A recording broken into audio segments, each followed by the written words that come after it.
I should not give him time to raise his gun to shoot. I should give him a surprise. So as soon as he opened the door, I lifted my cameras and I told him I'm a journalist. What's up, y'all? Today we're talking to Altaf Qadri. Altaf Qadri is a world-renowned photographer. He's won WorldPress Photo twice and multiple Photographer of the Year awards, amongst many other accolades. Altaf currently lives in Delhi and works for Associated Press. So Altaf, welcome to Beyond the News. Thank you, Danny, and thanks for having me. It's been a while since we last caught up, but why don't you talk to me about what's going on in Delhi? How's life changing right now with coronavirus? It's been unprecedented. I mean, the virus thing has turned our world upside down. But as photographers, we have to work, and we try to cover as much as we can. At the same time, have to take all the precautions we can, and yeah, I mean, it's been very tough to be out there because it's something like you can't see, and when you have an enemy which you can't see, it's more it's psychological warfare you are dealing with actually, and everyone who you see is carrying a potential Sure. potential threat, and I am potential threat for somebody else. So it's been unprecedented. This corona thing. It's like it's a danger that you can't see. So you're somebody who goes all the time in like dangerous places, people that many people wouldn't go to these places. And right now it's this corona is everywhere.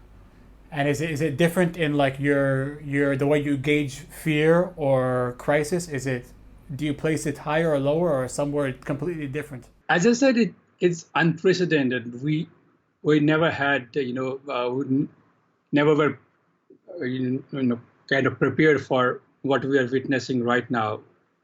Whole world is literally locked down.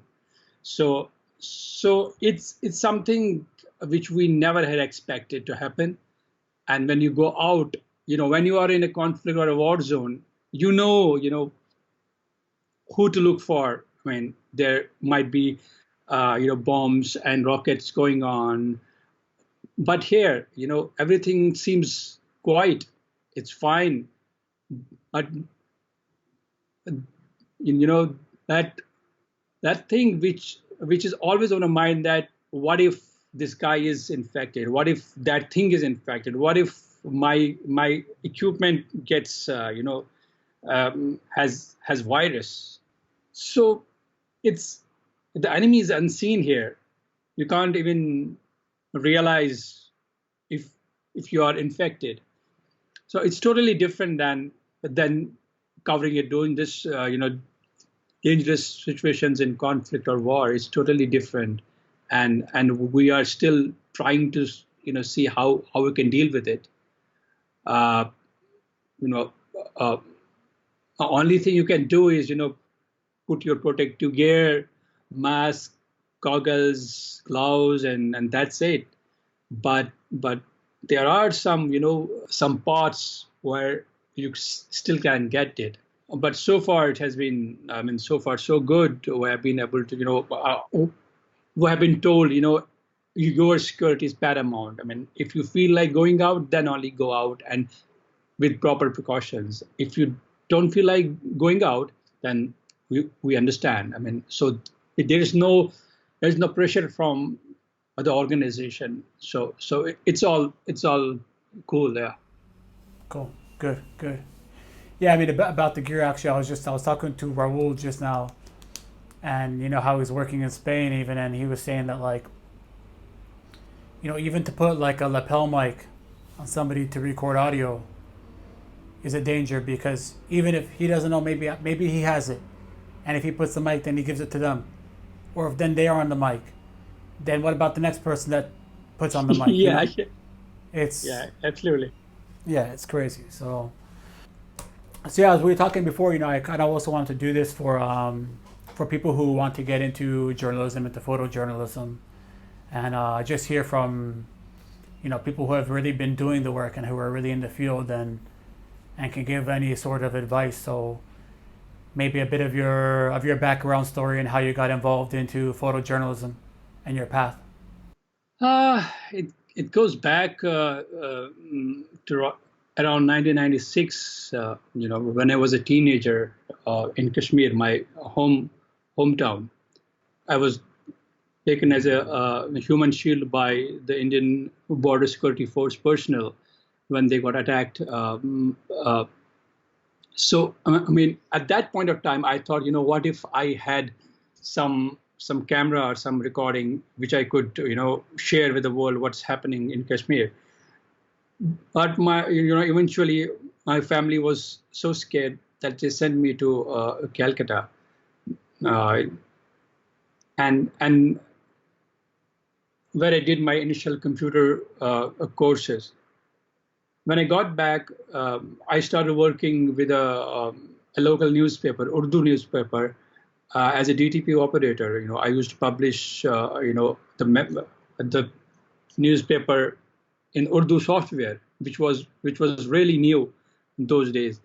And then, I saw how journalism and journalists work in Kashmir in conflict, and I got really interested, in journalism and in photojournalism especially.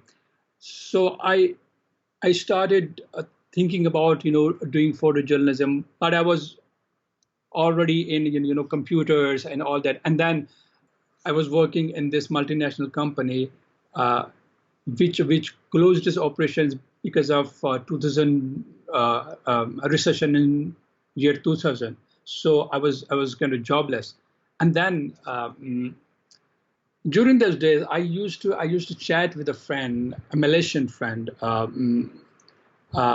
who was like a friend, a sister, kind of we used to share everything.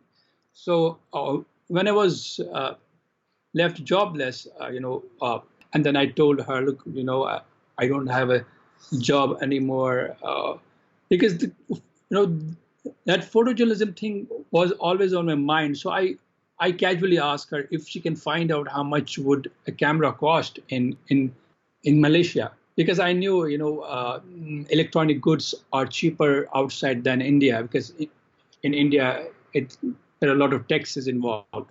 So after a few days, she told me that this camera is for this much of money and all that. Then I told her I don't have money to buy.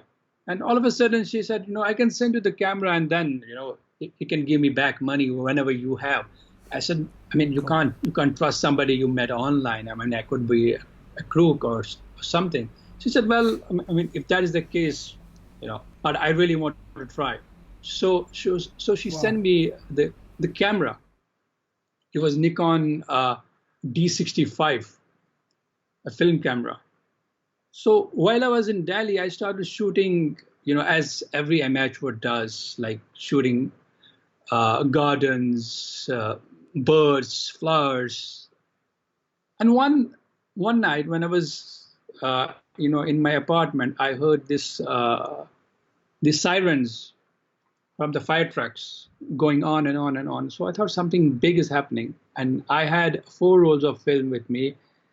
And I followed the last truck, the fire truck, and I was soon in this industrial area where this chemical factory was on fire.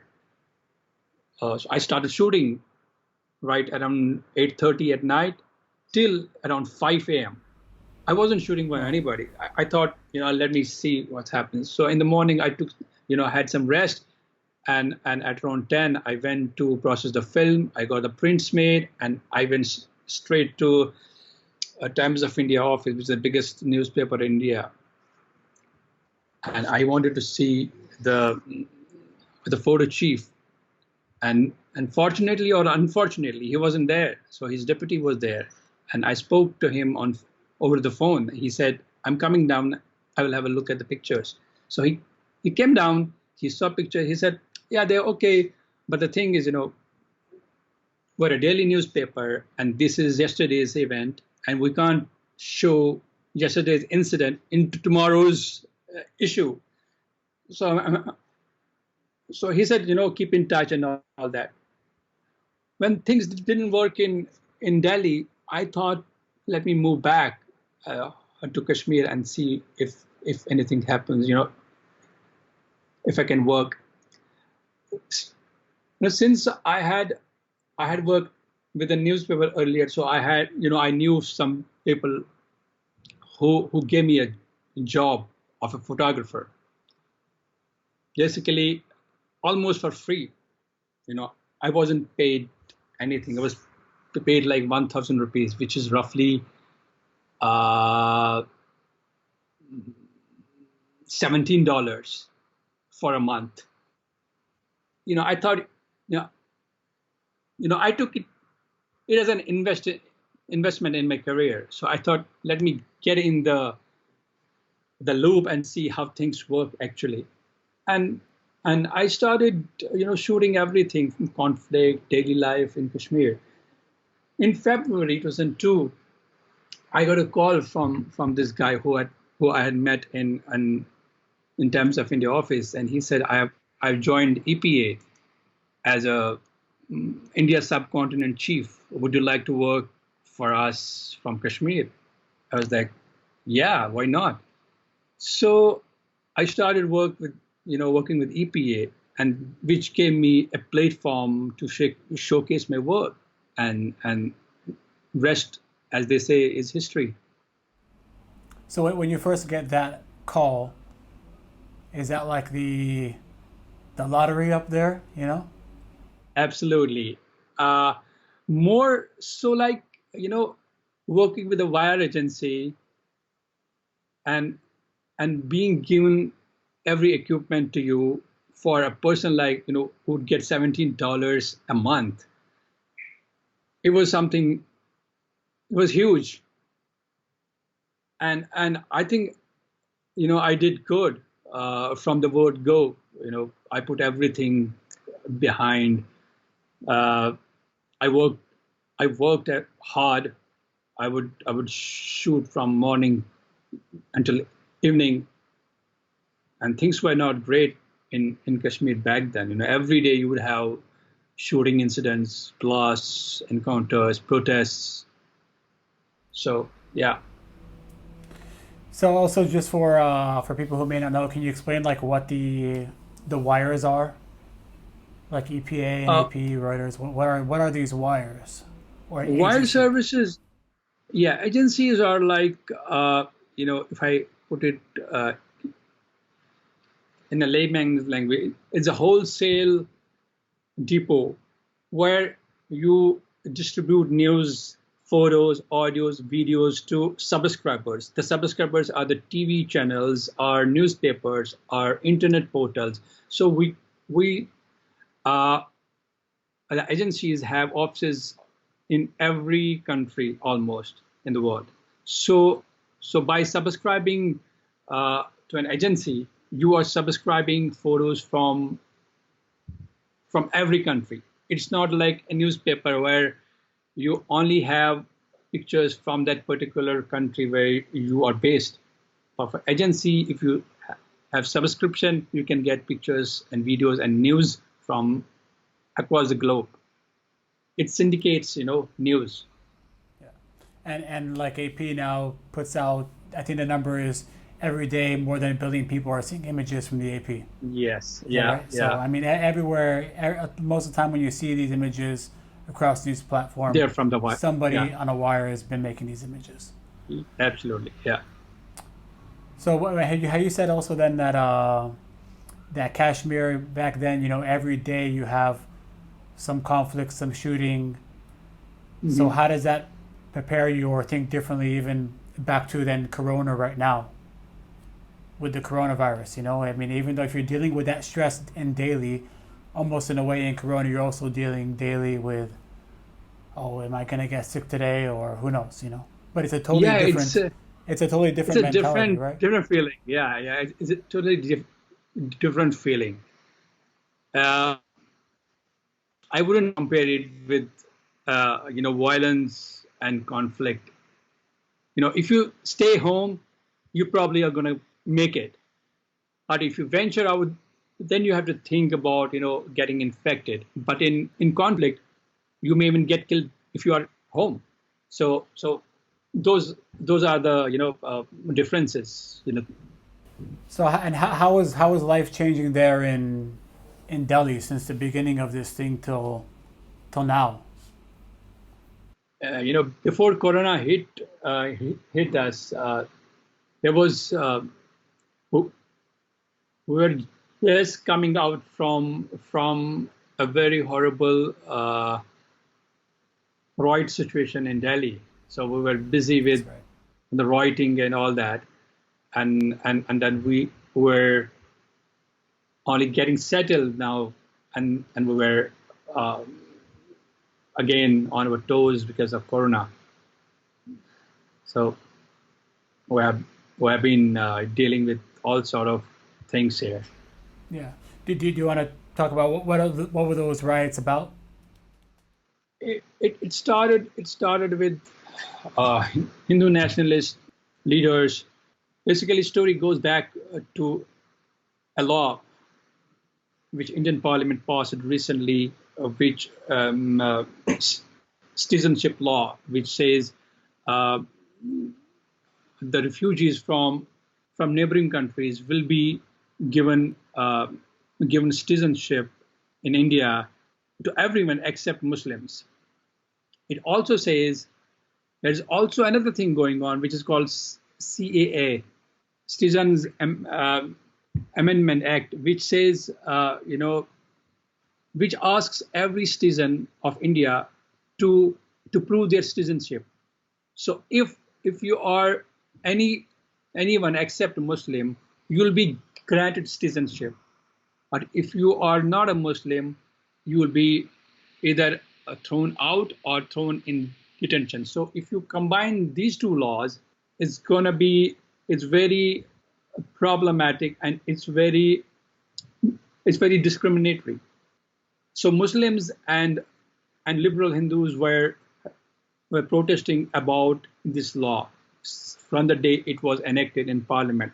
And then there were always right-wing people saying, you don't understand this and that. And so one day there was this Hindu right-wing leader who went to a place of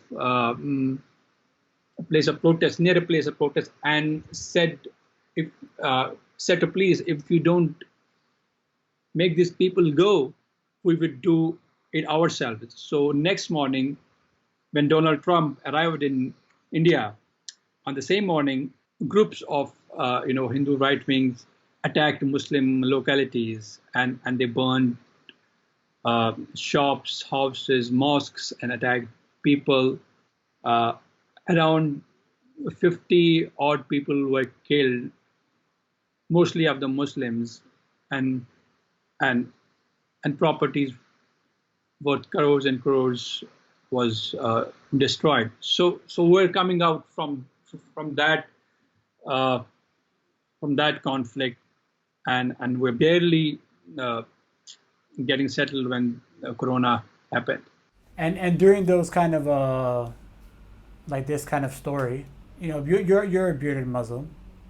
So do Mm. you ever does it make you feel more worried to be out there on this kind of story? Absolutely. I mean, for first 2 or 3 days, my office didn't let me go there, and I wouldn't go there because I would be a primary target. No matter I'm a journalist, it doesn't matter. There were incidents when journalists, Hindu journalists, uh, were asked to lower their pants to see if they were Muslims or Hindus, because Muslims have circumcision, and yeah, and Hindus don't do. So it was that bad. So for me, they don't even had to ask me to lower my pants. Sight was only uh, enough for them. It was really scary going out there and taking pictures. I actually avoided shooting for the first couple of days. Yeah, because I mean, you would think that conflict photography or conflict journalism, people always would consider it like happening over there, somewhere in Middle East or something like that. But now this is happening in India too, where maybe you'll even be afraid in India, yeah. in where you call home right now. Yeah. So why don't talk about some of the craziest or most scared you've been on assignment somewhere? There have been many assignments which were really scary, but Libya takes the cake, which was really, really, really close brush with death almost. And when I was left behind enemy lines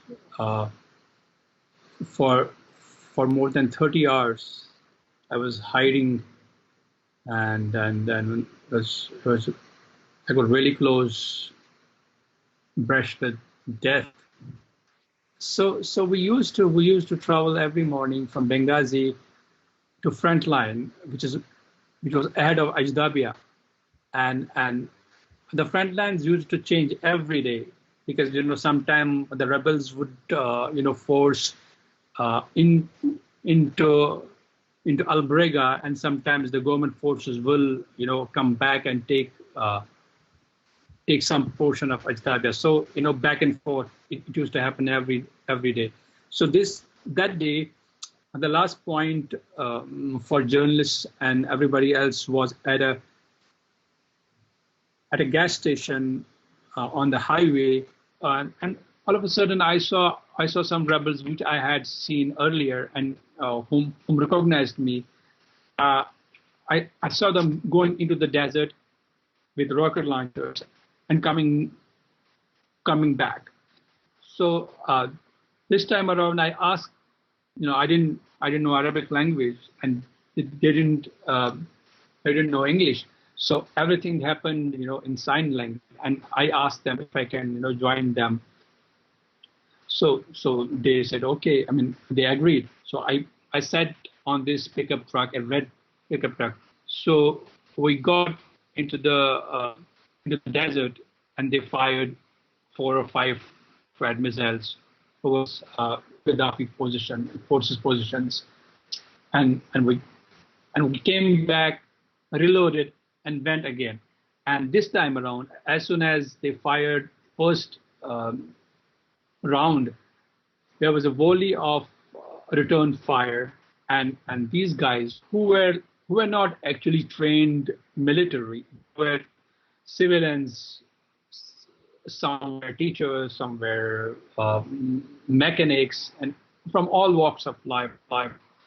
They drove off, and I jumped back, on the pickup. So when they were driving,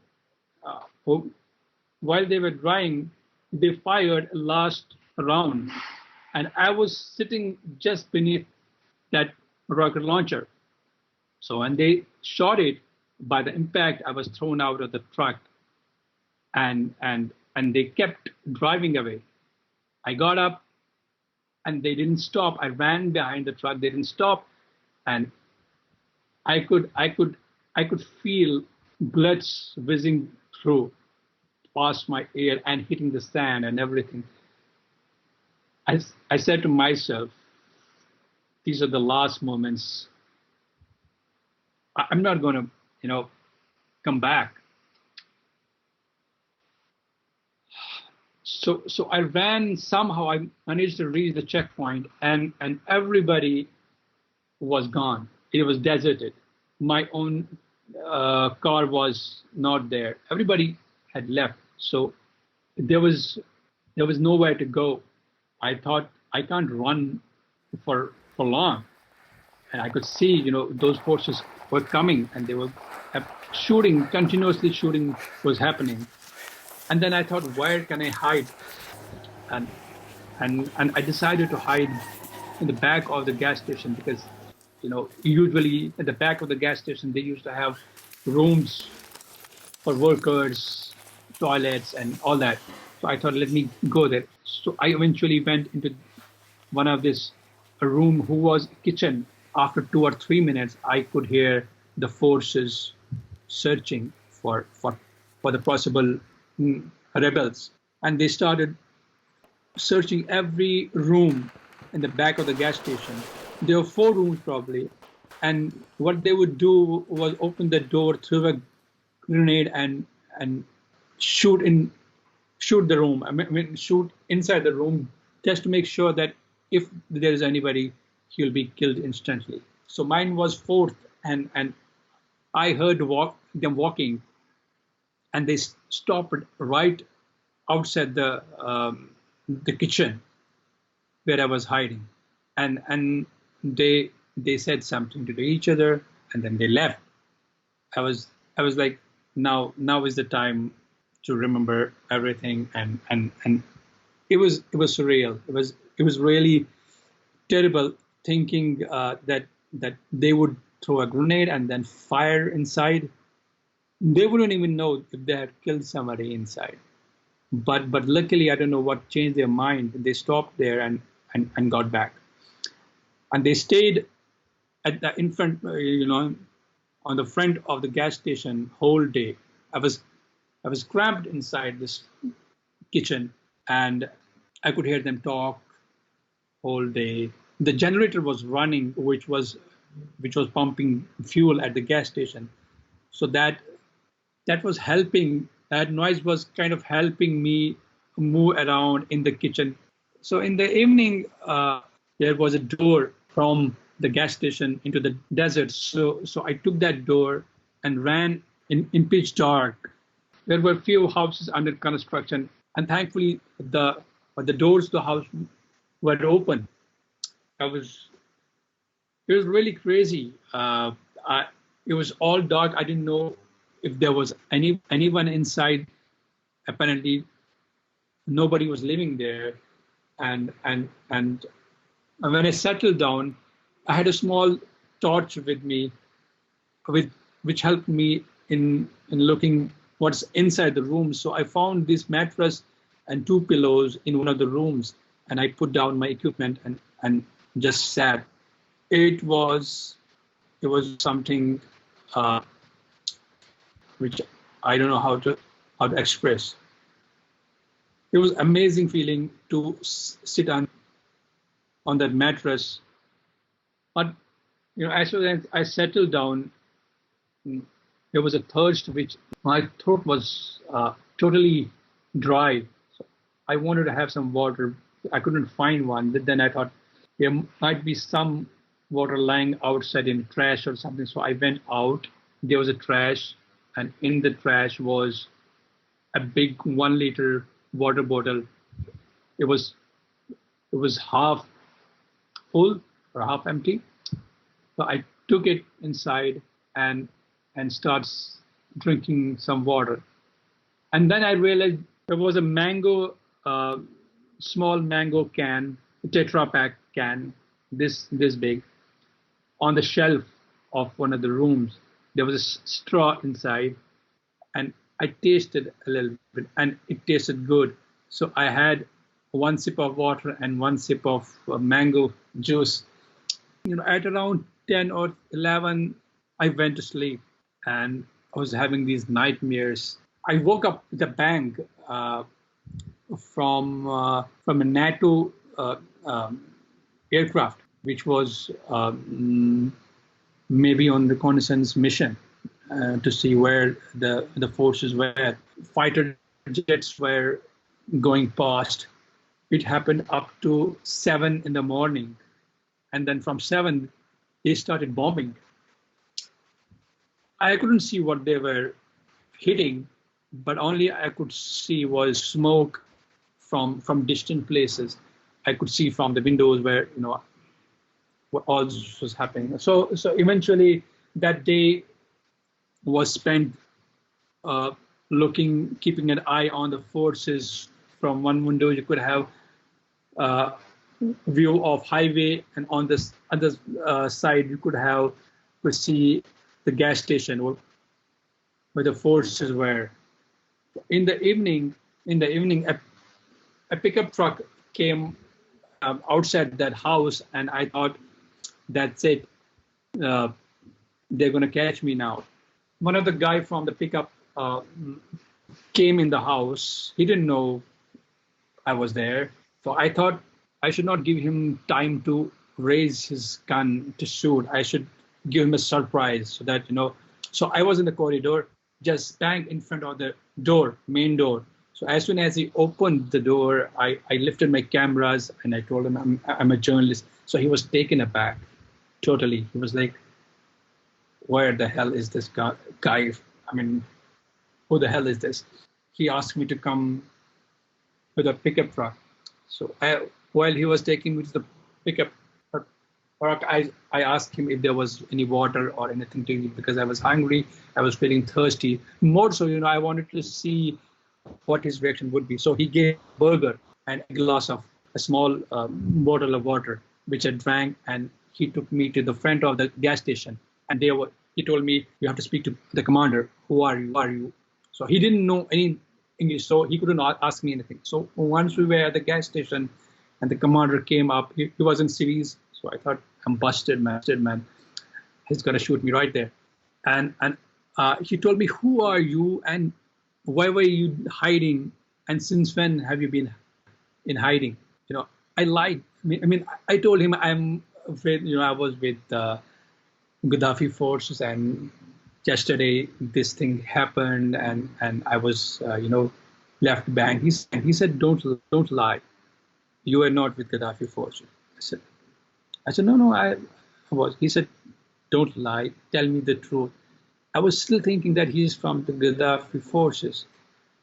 But as I was talking to him, I saw somebody going up on the minaret of the mosque, which was at the gas station, and raising a flag. I said to myself, hold on, this can't be from Gaddafi. He's raising a Libyan flag.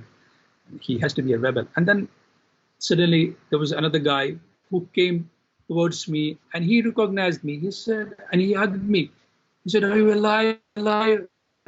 Yeah. And Kumar said, now tell me. I said, okay, look, I was with the rebels yesterday and this thing happened, and I was, we were in the desert and we got, fired on, and they left me. So I was hiding in that house. He said, okay.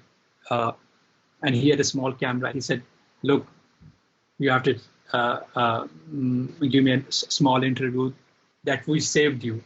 So I said what he asked me. And then finally, when I realized they really were rebels, and the NATO forces actually in the morning had attacked the Libyan forces out of Ajdabia.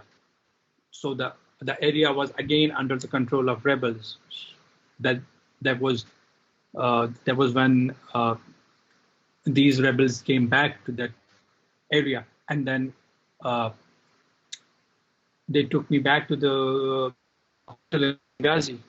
So, when was the big sigh of relief that, like, okay, I'm gonna be okay now?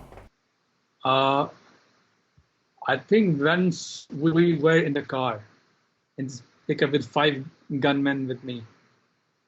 But still, you thought maybe, okay, maybe this won't end well, or the whole time you thought, okay, I'm gonna be okay. No. I mean, that time I was sure that they were going to take me to Benghazi hotel, because the commander who was a banker actually told me that Really? people have been looking for you. There were quite a few journalists who were missing, and some of a lot of people were killed yesterday, and we thought that you would be also been killed, but thank God you're alive, and we're going to take you back hotel where your colleagues are waiting for you. And that was crazy. But I mean, was this just like a really bad day or bad luck, or every day was just crazy like that there? And you saw these rebels and you just jumped on the back of the pickup truck. So yeah, like what makes you decide that you're gonna jump on the back of a pickup truck with some rebels and a missile? Yeah, See, when we were hanging around the gas station, nothing was happening. So I thought, let me give it a try. Because they were going and coming back. So I thought, let me go with them for one sortie and see if I can get some pictures. Every journalist does that. You always you always take calculated risks. But the only thing which we didn't think through was these were not professional military. They have trainings. They have their backup. They know how to deal with situation. These were just ordinary people with guns and artillery. That's what actually that's why actually they couldn't resist or the incoming fire. They didn't know how to deal with that situation. They just ran off, which no army or no perhaps would do in that circumstances. But then this was a mad war. I don't I don't blame them. If I had I got a great picture, then everybody would be like, wow, how did you do that? And then when things go wrong, then everybody say, yeah, you shouldn't have done that and all that. But you don't know unless you do. And we are in a profession which has its own set of risks involved. So how do you calculate those risks and talk about that? I was talking about that with my wife last night, actually, about trying to answer or explain the why. Why do this? Somehow it's because as journalists we want people to know what's happening.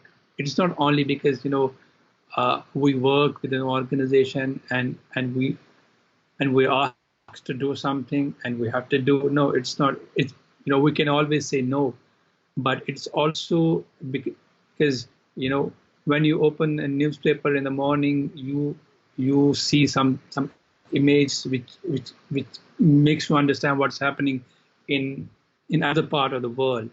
It's huge. I was watching James Foley film the other day, documentary, and the amount of torture he had gone through during his when he was imprisoned in Iraq. I mean, not only him, many other journalists who were arrested by the ISIS or whoever had arrested them or detained them, tortured them. They were all every one of them as a journalist had this responsibility to tell the world what's happening, and they were there because they had this passion to tell the stories of people living under ISIS or living under any other regime, for that matter, to tell their stories. If they were not there, who would tell stories from Syria, from Libya, from Iraq? Who would, from Afghanistan? Who would do that? So we should really be thankful for those sacrifices. And I remember this South African freelancer who I met in Libya, and we spent a full day together, and we photographed each other. We took videos of each other, and he was killed in Libya just maybe 2 or 3 days after we had met. And James actually in that film he spoke about Anton a lot in that film. So it gets really very emotional at times when you see your colleagues dying and being tortured. and it has a toll on everybody. Uh, For sure. Um, like in that case, is there some way to like outside of your daily life, your personal life, and kind of separate it from work life? You know, it's not like easy. when your daughter is with you, you know what I mean. Like right now, you have Mhm. to enjoy like the happy moments with your family when your daughter walks in right now, right? Mhm.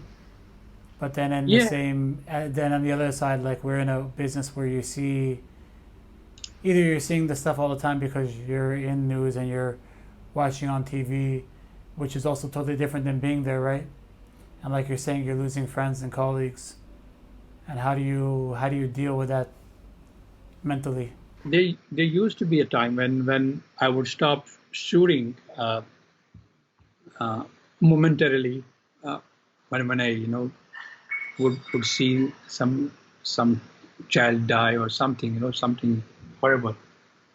Then I would keep myself busy with the camera settings, aperture, shutter speed, and all that. I wouldn't think about that at that moment.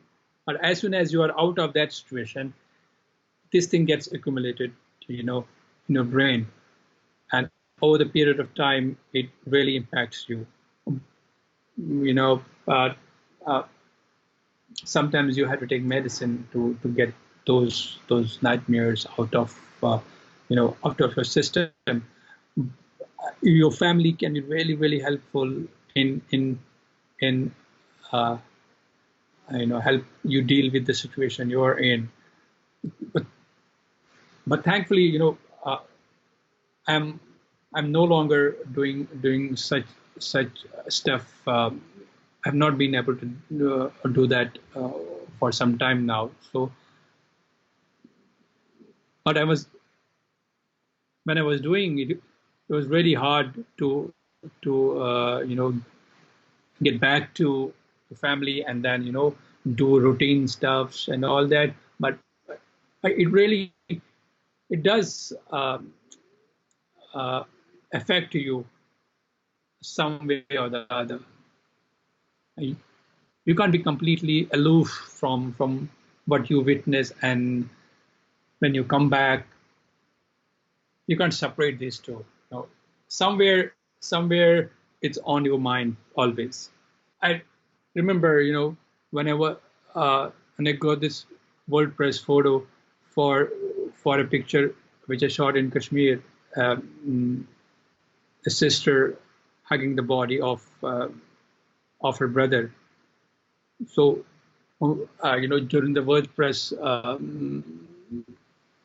festival, the award days, they used to be parties, in the evening. Everybody was, kind of laughing and enjoying, but I was not there. I mean, how would I enjoy myself knowing that I'm there for a picture of irony and misery and pain?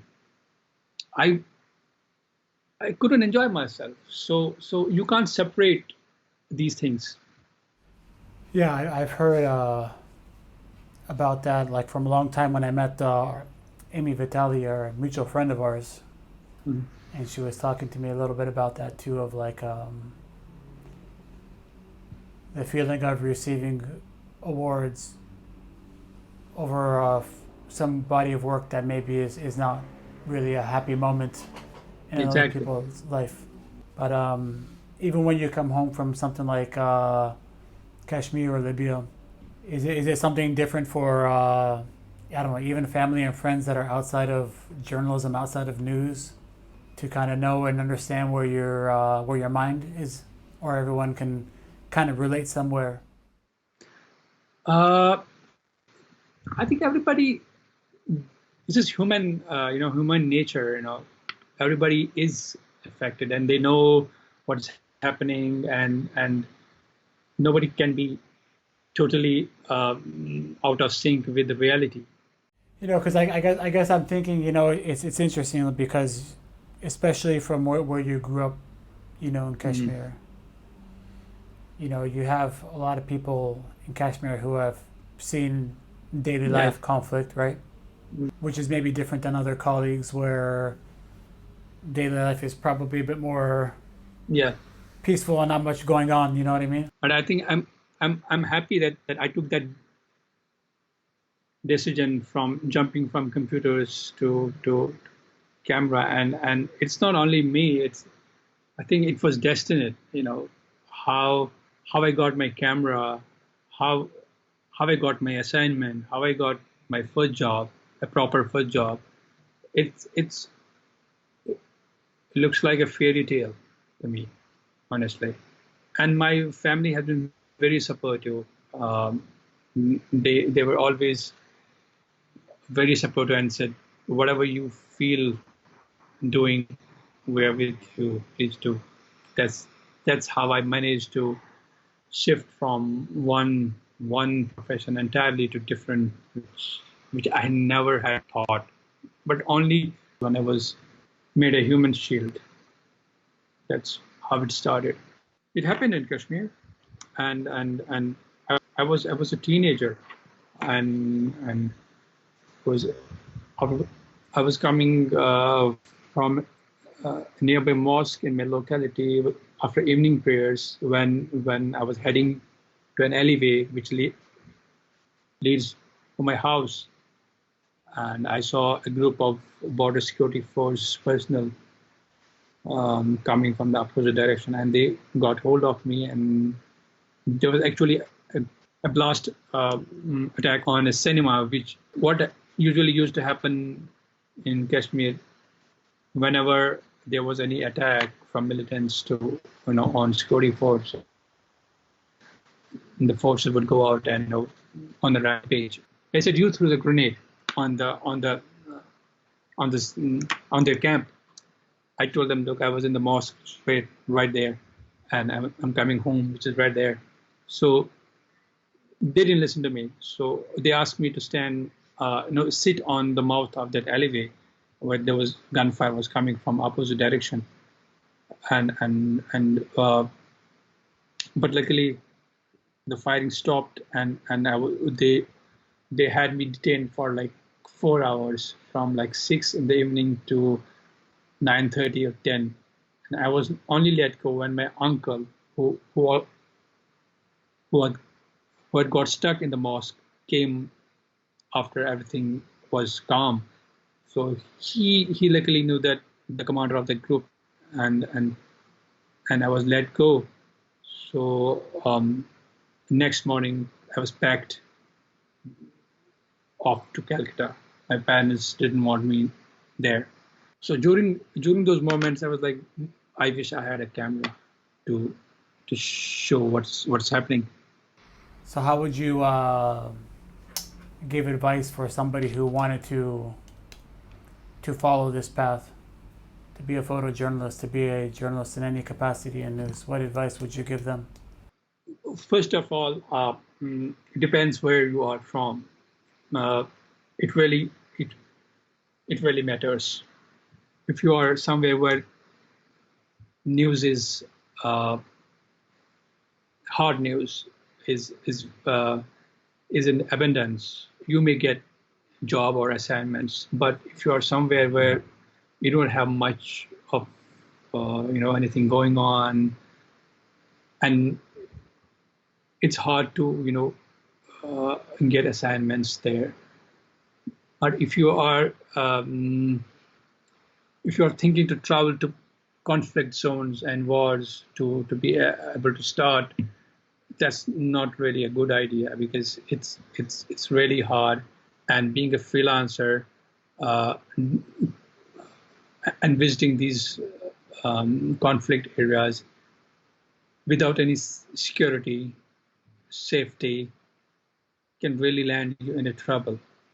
Uh, but before you do that, you have to uh, you really have to uh, mm, know what stories you will be doing and how you will be doing what you will do. Uh, be a good human being, be truthful, and and and look at the work of others and learn from others' mistakes also. That's really important also, and work on long-term projects, because anyone can make a single photo. When you go to a photo editor, he will ask you a photo story or documentary story if you have done, because that will really show who you are as a person, as a photographer, or as a journalist. Because uh, you can be lucky with one picture, but you can't be lucky with a story. So when you have a body of work, photo essays, and some single pictures, the editor will come to know your potential, what you are capable of doing. And and and always, whenever you do a long-term project, uh, uh, make sure you treat your subjects with care and love, and don't think that the subjects are just the subjects. They are human beings. You give them privacy, and never cross the line. Uh, Even if it is a bad situation or a conflict where you can just go in and take pictures, have some human decency, and and hard work always pays. No matter how market looks like, hard work never goes waste. There will be people who would who would understand what you're doing, and your pictures will translate your hard work. Uh, Cool. Awesome. Altaf, that's really cool. Thanks. Always great to hear your sensible approach to all this. Um, so I'm trying something out where I want to just like ask a few rapid questions at the end. Hmm. Okay. So just the first thing that comes to your mind for the best thing about this job. You don't have to sit in an office uh, for hours and hours. You just go out and enjoy your life and have a camera with you and take pictures. There was a time when I used to feel that I'm being paid for my hobby. It's great. Yeah. So maybe there's not an answer to the worst part of the job or the business. Yeah. This uh, this is the best thing you can And about. the worst, is there a worst? I Yeah, I mean, as I said, every profession has this own set of risks involved, and similarly, journalism has its own risks. Uh, but then you have risks in every walk of life. So just go there. Even if you have to take risks, take calculated risks, and you'll sail through. Trust yourself. Trust your instincts. Okay, and then one thing that you wish you knew that you would tell your younger self about this line of work before you started. One thing you wish you knew. Maybe no, I wouldn't say that. I was going to say maybe be a freelance, but then no, I don't know. Being a freelance has its own perks, but yeah, if you have great contacts, and then being nothing, uh, nothing like being a freelancer. And if you don't have contacts, and if you're scared about your security, your family, or you know you don't want to keep thinking about money, then being a salaried is the best thing that you know I would. But since I have this you know I like traveling, actually off-road.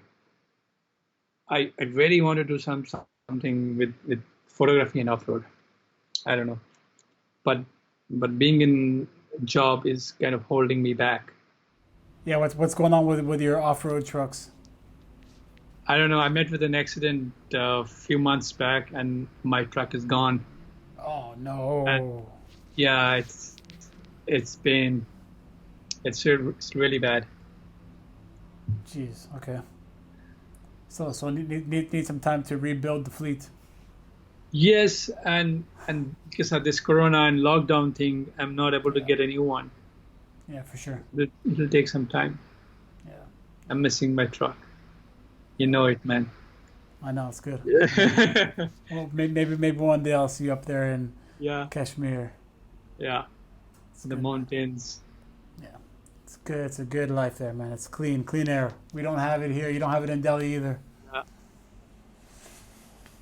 So cool, man. Well, thanks a lot. Thanks, I'll let you Danny. go return with your family and your lovely kids.